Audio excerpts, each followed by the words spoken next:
Bismillahirrahmanirrahim. Assalamualaikum warahmatullahi wabarakatuh.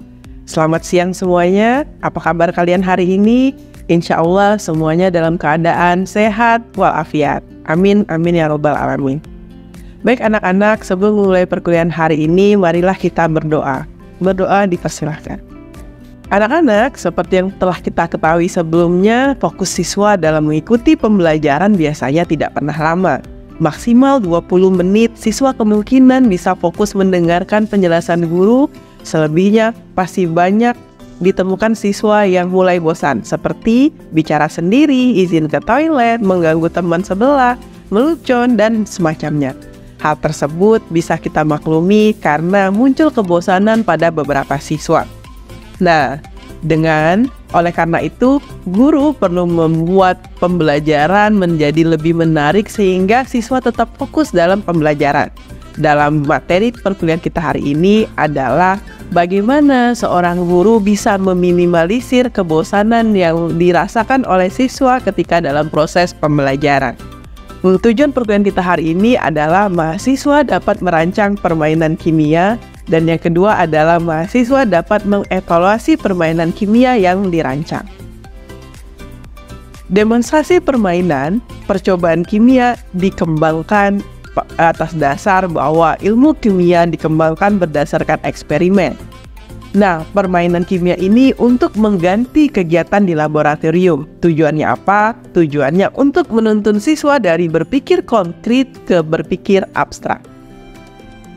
Bagaimana hubungan antar aspek dalam eksperimen? Yang pertama adalah apresiasi aspek estetika dalam ilmu kimia. Yang kedua, membangkitkan keingintahuan terhadap ilmu kimia. Yang ketiga, mengenal dengan baik zat-zat kimia yang umum serta bagaimana reaksinya. Yang keempat, mengajak peserta didik untuk berpartisipasi aktif dalam permainan kimia. Dan yang terakhir adalah mengembangkan konsep konkret ke konsep yang abstrak. Mengapa kita harus mengembangkan permainan? Yang pertama adalah faktor keamanan. Tentu saja kita memilih permainan kimia dengan memperhatikan faktor keamanan. Yang kedua adalah terbatasnya zat dan bahan.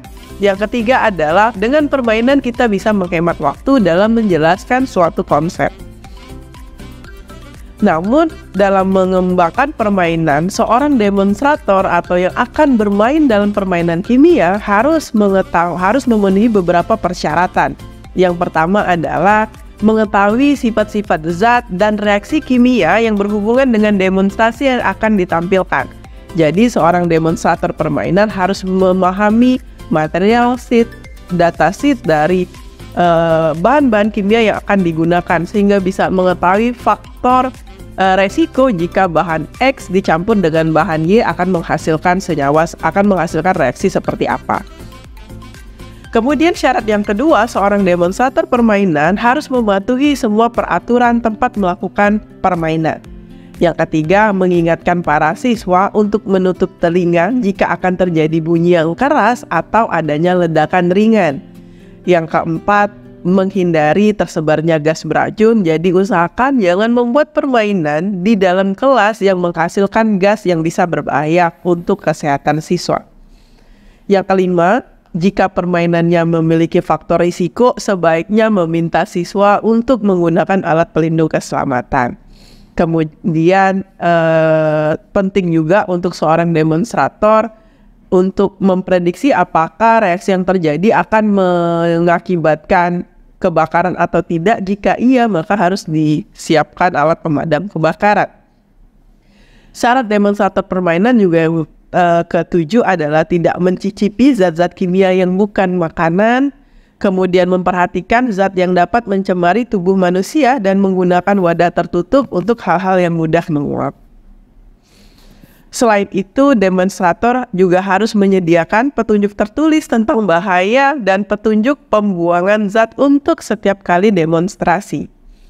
Yang terakhir, menyediakan tempat sampah untuk pembuangan zat-zat yang dapat membahayakan lingkungan. Yang harus diperhatikan dalam permainan kimia adalah yang pertama, mempersiapkan bahan-bahan untuk demonstrasi dengan baik dan cermat.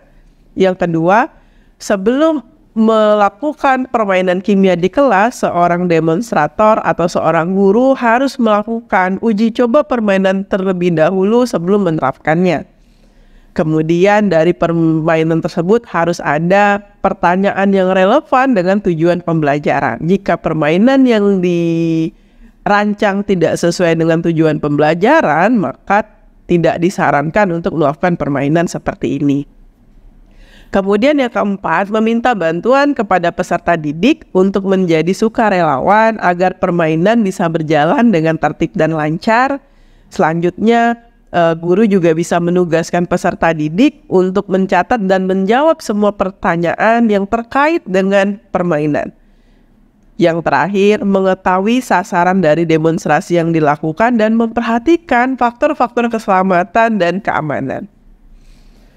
Sesungguhnya pada proses permainan kimia kita melakukan 3 hal. Yang pertama adalah mengamati permainan, misalnya mengamati reaksi yang terjadi.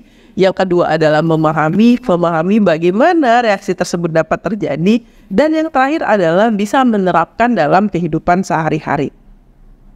Hasil demonstrasi permainan tidak untuk dimakan atau diminum karena zat kimia bersifat racun, kecuali demonstrasi dan permainan yang dilakukan menggunakan bahan-bahan yang aman dan ada dalam kehidupan sehari-hari. Jadi guru harus memastikan bahwa siswa tunduk dan patuh terhadap peraturan yang telah dibuat dalam permainan. Nah, untuk hari ini Ibu sudah menyiapkan rekaman video, contoh video dalam melakukan proses permainan kimia. Nah, permainan ini adalah untuk membuktikan atau menerapkan hukum kekekalan massa. Pada permainan ini adalah bagaimana kita bisa menggunakan reaksi kimia dalam meniup balon. Biasanya kita meniup balon menggunakan gas karbon dioksida dari yang kita hasilkan, maka ini kita ganti dengan reaksi kimia antara asam asetat dan natrium bikarbonat. Reaksi ini akan menghasilkan gas karbon dioksida yang berasal dari reaksi ini. Nah, untuk selanjutnya ayo kita buktikan bagaimana cara salah satu permainan kimia yang bisa kita terapkan untuk membuktikan hukum kekekalan massa. Di mananya hukum kekekalan massanya? Kekekalan massanya kita bisa hitung sebelum bereaksi dan setelah bereaksi dengan menggunakan bantuan timbangan. Untuk selanjutnya, ayo membentuk kelompok, kemudian kalian perhatikan videonya dan coba diulangi bersama kelompoknya.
Sekarang sudah bisa kan untuk merancang permainan dan mengevaluasi permainan tersebut.